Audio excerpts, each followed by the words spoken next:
Меня зовут Камила. И это история про исполнение моих желаний, которые я загадала, когда мне было 15. Но, к сожалению, меня в ней не будет. Клянемся дружить всю жизнь, исполнить все желания. Недавно случилась трагедия, оборвавшая жизнь замечательной девушки. Помните про капсулу времени? Объявляю марафон исполнения желаний Камилы открытым. Это Оселя. С ней всегда весело, но она вечно втягивает всех в неприятности. Это Мадина. У нее всегда все под контролем. Серьезно, блин? Ну, или ей так Не кажется. закладчица, понятно? А это Жанчик. У нее есть любимый муж, любимые дети и много нелюбимых забот. Не двигайся. У нас есть такое желание, его надо сегодня исполнить. Я могу вас поцеловать? Дайте мне второй шанс. Я не изменяю своим принципам. Опять эти твои подруги, да?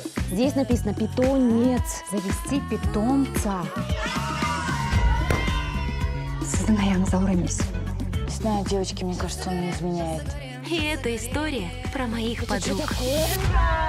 Договорились встретить закат в день рождения Камы. Ты это не ради Камы делаешь. Сама свой закат и встречай. Не так я себе представляла свою жизнь в 30.